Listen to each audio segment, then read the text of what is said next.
In 1911, the Santa Fe Railway unveiled what it proudly called the largest locomotive in the world. At a time when American railroads measured success in raw power, this machine was meant to be a declaration. It was bigger, heavier, and more extreme than anything that had come before it. Trade journals covered it enthusiastically. Engineers across the industry took notice. And Santa Fe made sure everyone knew that this locomotive was built in-house by their own people in their own shops. Less than a decade later, every single one of those locomotives had been quietly taken apart. No public announcement, no explanation, no preserved example. They didn't retire it, they erased it. And what makes this story remarkable is that the idea itself was never the problem. The same basic concept, built elsewhere by professionals, worked exactly as intended for more than 30 years. The difference was not technology. The difference was decision-making. At the start of the 20th century, American railroads were locked in a race for efficiency. Freight trains were getting longer and heavier, but labor costs were rising. Every railroad wanted to move more tonnage with fewer crews. Power was the solution, and steam power was being pushed to its absolute limits. Santa Fe was already at the forefront of this trend.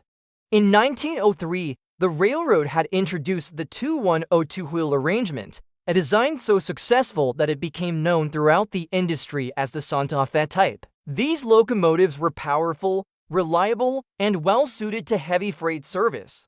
They worked, and they worked well. That success planted an idea that seemed logical at the time. If one set of 5 driving wheels could deliver that much power, why not use 4 sets of 5? Why not double the driving wheels, double the tractive effort, and replace 2 locomotives with 1? On paper, the math was irresistible. 1 engine, 1 crew, massive savings, but locomotives are not equations. They are systems, and every system has limits. In 1911, Santa Fe revealed the result of that thinking. The new locomotive weighed more than 600,000 pounds. It rode on 20 driving wheels arranged in 4 sets of 5. Its boiler stretched so long that it looked unnatural, as if 2 freight locomotives had been welded together under a single shell.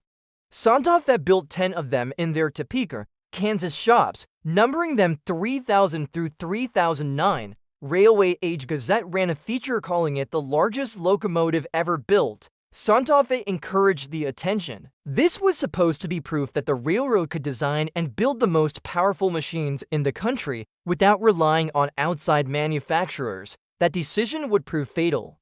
Instead of contracting Baldwin or Alco, companies whose entire business was designing and building steam locomotives, Santa Fe chose to handle the design themselves.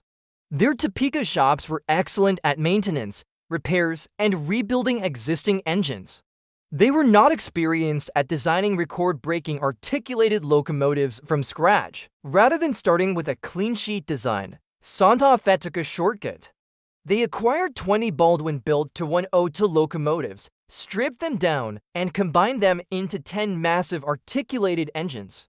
Baldwin supplied some components, including low-pressure cylinders for the front engine unit and a distinctive rounded tender that crews would later nickname the turtleback.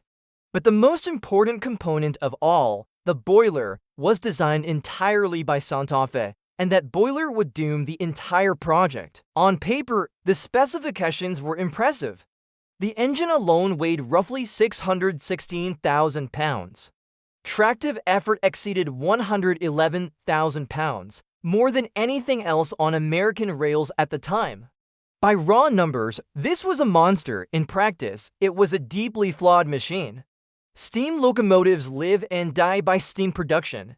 Power is meaningless if the boiler cannot generate enough steam to keep the cylinders working under sustained load. Santa Fe's boiler was too long, too narrow, and equipped with a firebox that was simply too small for the demands placed on it.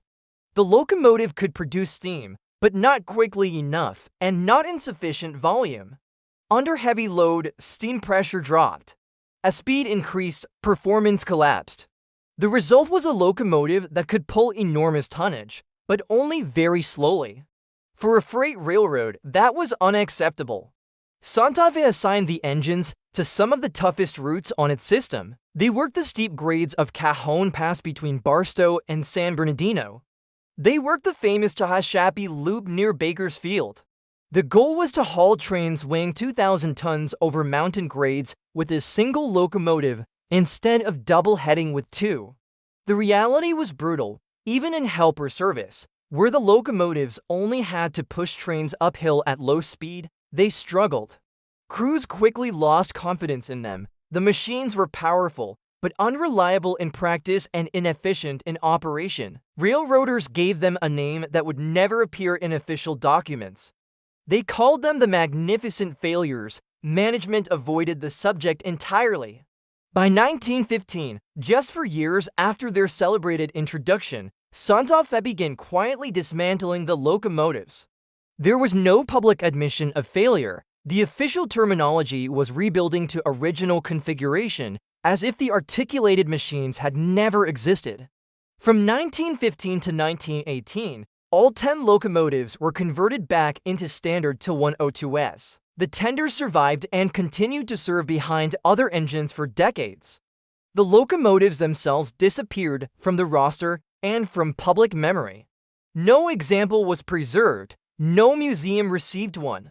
There is nothing left today except photographs and second-hand accounts. And here is where the story becomes impossible to excuse. In 1918, the very same year Santa Fe finished erasing its mistake, the Virginia Railway ordered 10 locomotives with the exact same wheel arrangement from Alco. Same basic concept, same articulation, same underlying engineering principle, completely different outcome. Alco designed the Virginia locomotives with massive 48-inch low-pressure cylinders, the largest ever fitted to an American steam locomotive. Their boilers were among the widest ever built, deliberately short and fat to maintain steam pressure under heavy load. These machines were designed by people who understood exactly what they were building. The Virginia locomotives hauled coal trains weighing between 15,000 and 17,000 tons. One engine moved 110 loaded coal cars in a single run. They operated reliably for 34 years with almost no major modifications and were eventually replaced by electric locomotives on the steepest grades. The comparison is devastating. Santa Fe built 10 machines in-house that lasted 3 to 7 years before being dismantled. The Virginia Railway ordered 10 from professionals that worked for more than 3 decades. Same idea, same wheel count, same physics. The technology was never the problem. The problem was arrogance. Someone at Santa Fe approved a boiler design that any experienced locomotive engineer would have questioned immediately. Someone signed off on proportions that simply could not support the steam demands of the machine. Probably to save money, probably to prove the railroad could do it themselves. Whatever the reasoning, Santa Fe paid for it twice, once to build the mistake and again to erase it. The railroad never attempted anything like it again. After this failure, Santa Fe returned to ordering locomotives from Baldwin and Alco, and the Topeka shops went back to what they did best, maintaining and repairing machines designed by others. The Virginia locomotives were eventually scrapped too, but only after decades of reliable service. They were replaced by newer technology, not hidden in shame. The Santa Fe machines were different. They were taken apart quietly because admitting what went wrong would have meant admitting that management had overruled engineering reality. They were called magnificent failures. Santa Fe preferred not to call them anything at all.